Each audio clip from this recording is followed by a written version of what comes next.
Welcome everybody to another episode of Fins Nation. I am your host Louis Sung, and today we're going to be discussing how do the Miami Dolphins compare with the rest of the teams in the AFC East. There's a lot of news coming out regarding the Buffalo Bills, there's some things about the New York Jets, and there is some interesting discussions regarding the New England Patriots as well. We're going to be getting into all of that stuff and how does that react with the Dolphins, but before that, really quick, just want to go ahead and mention that this show is brought to you as always by our good friends over at You Brake Wheel Fix. You Brake Wheel Fix is a complete automotive wheel solution. Ever parked too close to the sidewalk curb? You Brake Wheel Fix specializes in the repair of damaged wheels from bends, cracks, and curb rash. Or maybe your wheels are faded or peeling. You don't need to replace them, as You Brake Wheel Fix can refinish them to like new. Offering complete refinish options through powder coating, machining, and polishing, You Brake Wheel Fix is the answer to all of your wheel needs. And if you're just looking to give your ride a new look, You Brake Wheel Fix also offers many car customizing options such as new custom wheels and tires from your favorite brands, performance upgrades, window tinting, and suspension modifications. Located just south of Aventura, you can reach Mark and his staff at 305-748-0112 or online at youbrakewheelfix.com. They are really active on all social media platforms at You Brake Wheel Fix, so shoot them a DM on Instagram, Facebook, or Twitter and get an estimate in just minutes. So don't delay, go to You Brake Wheel Fix and start customizing your ride to show off your Dolphins fandom today.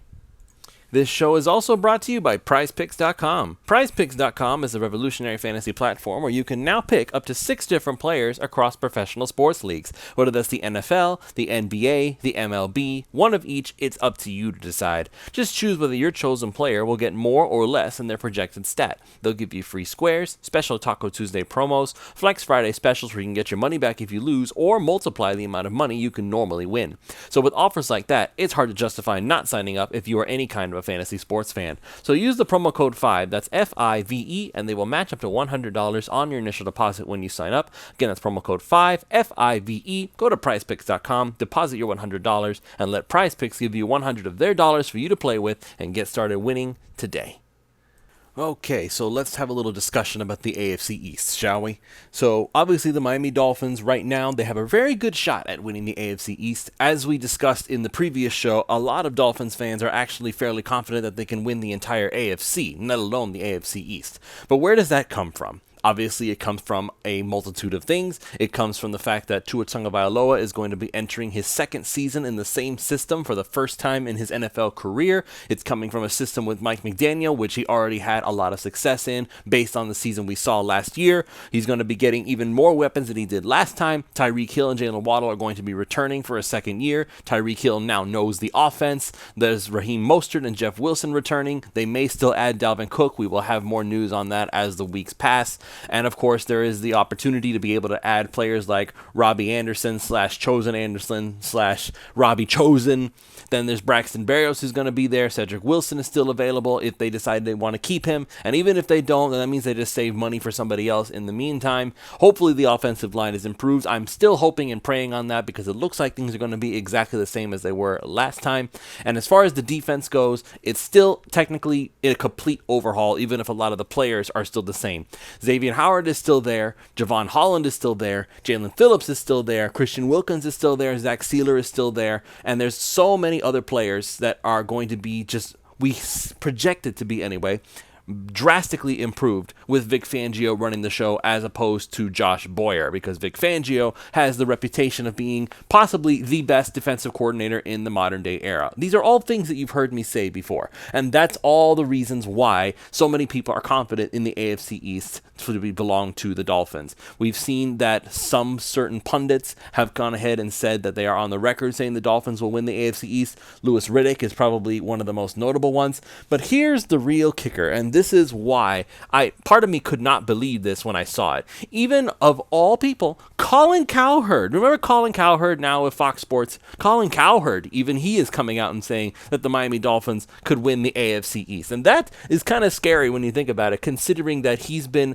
about as anti-Miami as you can get, especially when it comes to their quarterback, Tua Tagovailoa. And according to what it is that Cowherd said, the reasons he was picking Miami is because somebody that he trusts, an inside source of some kind, is basically saying all the same reasons that I said why the Dolphins will win the AFC East. Vic Fangio is running the show now. He's very confident that there's going to be a massive change in how things are going there. And of course, the fact that Jalen Ramsey, he's going to be added on to everything. And Mike McDaniel, the offensive coach, Vic Fangio, the defensive coach, it's a perfect marriage over there in Miami. But bigger than that, and this is the part that we have to take a look at when we're talking about comparing teams in the AFC East, here's the real kicker here.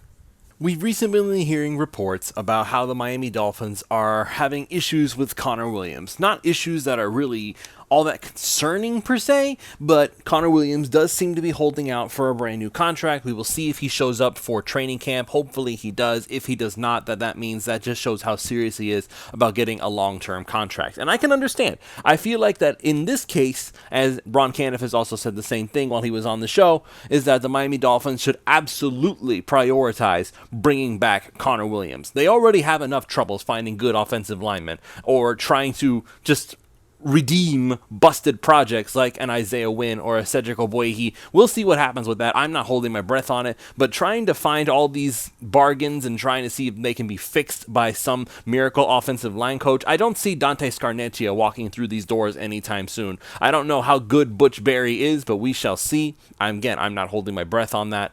So if I'm the Miami Dolphins, I'm absolutely finding a way to keep Connor Williams because you need to hang on to as many good offensive linemen as humanly possible. Teron Armstead, he's very, very good. I don't want to let him go for a good long time, but who knows how healthy he's going to be when all is said and done. He may only play 4 games. He could play 12 games. He might play 16 games. Who knows? He might play it through everything. We will see. Maybe he'll play through the pain like he did last season. Connor Williams is fantastic as a center. The Miami Dolphins got that one right. They shifted him from guard to center, and it turns out they were right. That was the right decision. So now, once you get something good, you don't let it go. So that's the only real issue right now with the Miami Dolphins. Christian Wilkins showed up to mandatory minicamp. Zach Sealer showed up to mandatory minicamp. Those were the 2 other guys that there was going to be some sort of quote-unquote concern regarding their contracts. Everything else is kosher. Now, in Buffalo, however, there are a lot of reports going on, and this is having some Bills fans concerned, and there are a lot of people saying that this story is a lot bigger than anybody else is making it out to be. Stephon Diggs did not show up until a little bit later, and when he did, he was basically making it a point to say that he was not particularly happy with the way things were going down in Buffalo, in spite of the fact that Josh Allen came out and said that he loves Stephon, they have a great working relationship, and yada, yada, yada. Sure. But now, recently, there was a report that came out that Stephon Diggs is not happy with how things are going in Buffalo. He's not happy with his role in the offense. He's not happy with the fact that he has no influence in how the offense is run. So now I understand from the standpoint of he is a superstar player. He's their best wide receiver by a long shot.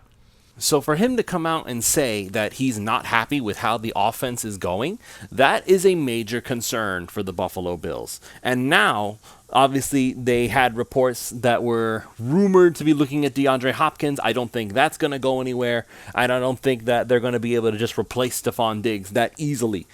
So here's the situation in Buffalo. If Stephon Diggs is intent on making a big stink about all this, who is to say what he could do next? Minnesota Vikings fans have been coming out and saying, we warned you guys that this was going to happen. He would play nice at first, but eventually he would get upset, and then you would have a major problem on your hands. Well, it seems that the major problem is finally coming for the Buffalo Bills. Why is Stephon Diggs upset? Is it because they came up short in the playoffs again? Is it because they couldn't get the job done and prove that they were the best team in the AFC? There is no telling at this point what Stephon Diggs' issue is. Is it that he wants a new contract? Is it that he feels like he's not getting targeted enough? There was that whole argument that was shown on the sideline between him and Josh Allen, with Stephon Diggs basically going up on the bench and just kind of gesturing angrily at his quarterback. So is there a breakup in the honeymoon going to be happening soon? Are things about to get ugly in Buffalo? If that is the case, that would offer an extra incentive, I guess, for odds makers to favor the Miami Dolphins to win in the AFC East. But then, of course, there's the elephant in the room. What's going to happen with the New York Jets? Doesn't seem like there's a whole lot of drama going on in New York right now. There was that brief tweak in Aaron Rodgers' ankle that had some people raising an eyebrow, but again, that was very brief. It looks like everything is back to normal there. Everybody's anticipating a breakout season for Breece Hall. They still have a lot of really good players over there. Garrett Wilson is a very good player, and for whatever it's worth, I don't think that the players themselves are all that special, but the Jets did bring a lot of Aaron Rodgers' Green Bay Packers friends in order to continue to play with him in New York, and he has an old friend in Nathaniel Hackett now as one of his coaches. So Aaron Rodgers will probably enjoy that to some extent. But does that mean that the Jets are some kind of major threat to the Dolphins? I can't go that far. I feel like that Father Time is starting to catch up to Aaron Rodgers. I don't think he's still exactly the same guy that he was before. His arm, I think, is just fine. I think it's his feet that's getting a little bit slower, and that should be a concern for the Jets. Their window for winning at this point is very, very small. So they either have to get it done now, or they're probably not going to get it done. Not with Aaron Rodgers at the quarterback position anyway. And I don't know if they're still hoping to try to salvage Zach Wilson in any meaningful way. He's probably going to be the backup. I don't think he's going to be a very happy backup. I think that he's going to be looking at a way of trying to get out of New York at this point. I would not be surprised if somewhere mid-season Zach Wilson is asked about his role on the team and he's going to say something that the Jets will wish that he hadn't. But that's about it. Now, this is where, once again, I feel like this is why the Dolphins have an advantage.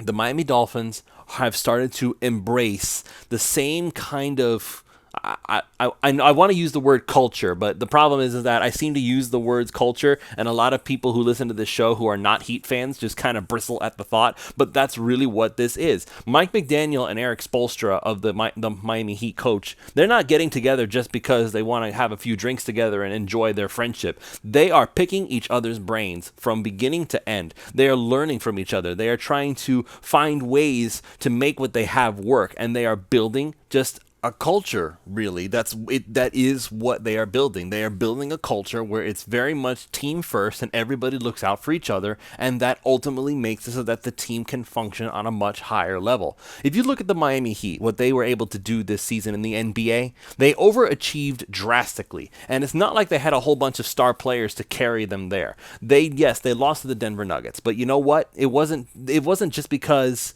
they just didn't have the right talent. They didn't have the players. The culture can only get you so far, and as a Miami Heat fan, it pains me to say it, you can't always just will yourself to victory. To some extent, there has to be talent to help carry you the way.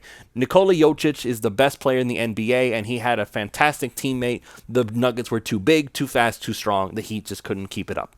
But as far as the Dolphins go, they not only are building that culture, now they also have the talent to back it up, because you look at what they have all across the board. What are the weak spots for the Dolphins? We've already talked about this many times. The weaknesses are probably the linebacker core, and it's not because David Long Jr. isn't good enough, it's just that the depth isn't there. If something happens to him and he's not available to play, you still have Jerome Baker, but besides that, not really anybody there that you're going to be looking at and saying, yeah, I feel comfortable with having you as the starter for my team. So that's one weak spot. Defensive tackle, probably another weak spot. But again, it's not because the talent at the top is bad. It's that if anything happens to them, there's a drastic drop-off that happens. Christian Wilkins and Zach Sealer, I still believe at this point that together, the two of them are the modern-day Daryl Gardner and Tim Bowens. Together, those two are phenomenal as a tandem. They are incredibly powerful, and a lot of offensive linemen are going to be just sweating the idea of dealing with them on a weekly basis. So where is the weak spot? Those two spots, pretty much. So offensive line is obviously another one. I feel like that should go without saying, but I'm just going to make sure that I cross all my T's and dot all my I's and bring that up as well. Offensive line is a weakness for the Dolphins as well. But they don't have the same drama that other teams in the AFC East are having, or the same concerns that the AFC East teams are having. You want to talk about concerns? The New England Patriots. Ha! Okay. So they went from a perennial all-pro team because Tom Brady and Bill Belichick were the unstoppable duo. They were the perennial team that everybody wanted to be. They thrived to be like the Patriots. They all wanted to beat the Patriots. And until you beat them, you couldn't even consider yourselves contenders. You couldn't get past New England. You weren't making it to the Super Bowl. And that was just it. That was always how it worked. And every single year, we tried to compare ourselves. How close are we to getting past the New England Patriots? And every single year, we looked at this roster and said that on paper, there was no reason why we couldn't stop the Patriots. And yet every single year, they always found a way to be better than us. And that was because Tom Brady was just that incredible, as much as it pains me to say it. And Bill Belichick, both of them together, they were an unstoppable duo. And I hated it. I hated it with a burning passion. I hated them so much. Now that Tom Brady is gone, Bill Belichick is like missing a piece of himself. He's not nearly as powerful as he used to be because his whole offense has taken such a drastic step back that they're not even half as dangerous as they used to be. And now they're trying to look and potentially add DeAndre Hopkins now that he's a free agent, trying to give Mac Jones some actual weapons that he can throw to. But even then, if you add DeAndre Hopkins, he's starting to get a little bit older. He's not going to be quite as effective as he used to be because no matter how good you are, eventually Father Time catches up to everybody. Look at Julio Jones. He's still a great player. I still believe that he can be a great player, but he's not going to be as great as he used to be. He's just not that good. He's getting older. AJ Green, same thing happened with him. He used to be one of the best wide receivers in football. Is anybody looking at him like that right now? I don't think so. Eventually age catches up to everybody. It will happen. It's just a question of when. So you signed DeAndre Hopkins and he's still a Pro Bowl caliber player. Well, that still doesn't give Mac Jones a whole lot more to work with. I think the Miami Dolphins as a whole, just based on what they have as far as resources go, I think the Dolphins have a much better shot at having a better offense. Mike McDaniel is an offensive-minded coach, something that the Miami Dolphins haven't had for a long time. I know we had this whole playing this game of Adam Gase and Joe Phil, but they weren't real offensive gurus. We proved that once they showed up in Miami and just made a mess out of everything. And as for Brian Flores, I'm not going to say he was a terrible coach per se because he did find some level of success with the Dolphins, but he was a defensive coordinator, make no mistake. So his idea of fixing the offense was to pulled Chan Gailey out of retirement. He tried the whole Chad O'Shea route, coming to snag the guy from New England. He tried making a trio, a three-headed monster of offensive coordinators, and that didn't work either. So here comes Mike McDaniel to say, I'm going to fix the offense. Don't worry about it. And as for you, dude, you just take care of the defense. I'll take care of the offense. Together, we're going to make this thing work. And that's when the defense didn't work last season. That's when he went ahead and said, you know what? Let's go get Vic Fangio. And regardless of the circumstances as to how it happened, I know that this is this whole story about he wanted to go to Philadelphia and then some drama happened and then he decided to distance himself from Philadelphia or something along those lines. You can talk about what the real truth is all you want, but the fact of the matter is, he decided he didn't want to be in Philly anymore. He came to Miami, accepted their offer, and now everything is just copacetic with the Miami Dolphins. There's a perfect marriage in place. Who knows how long he'll stay? Who knows if maybe he wants to be a head coach again, and this is his best shot. He's got a ton of talent to make one of the best defenses in football. Mike McDaniel has all the ingredients he needs to make one of the best offenses in football, and we've already seen that he can do it as long as Tua is healthy. So I have no reason to believe that any of these teams are that big of a threat to the Dolphins. Because Buffalo right now is in flux with their whole Stephon Diggs drama. The New York Jets are probably the most stable of the three other teams. Because the New England Patriots, yeah, okay, maybe they're not as dramatic right now. But they're trying to overhaul their roster. They're trying to go after a superstar wide receiver, a name that everybody recognizes. They're trying to give Mac Jones something to work with here. And even then, I'm looking at Mac Jones, and there was a reason that he was not the starter in Alabama until Tua left, okay? I just feel like that there's not a whole lot there with Mac Jones, and I know that my co-host from Pulse of Vince Nation, Ron Caniff, he has been watching Alabama for years now, and he was not particularly impressed with Mac Jones when he was watching him in Alabama. He just didn't see it there. Now, he did see something special with Bryce Young, so again, even though Bryce Young is not a Dolphin, it's not just a Tua bias. He's been watching all these quarterbacks, so he can see something there with Bryce Young. He didn't really see it there with Mac Jones. He did see it with Tua, and he saw something there with Jalen Hurts as well. So let's not just act like, oh, it's just Dolphins bias. He just likes the guy who was picked by the Dolphins and not the guy that was picked by the Patriots. He just didn't see it with Mac specifically. So As far as how the Dolphins compare with the rest of the AFC East, I would pit them against any of those teams easily, and I would say the Dolphins have at least minimum a 50% shot of winning. I do not look at any of these teams in the East, Buffalo, not New York, not anybody, and saying that the Dolphins can't beat them. So as far as I'm concerned, the way the Dolphins match up to these other teams in the AFC East, I'm very close. I honestly am reaching the point where I'm going to go ahead and say it very confidently that the AFC East belongs to the Dolphins. It's theirs to lose.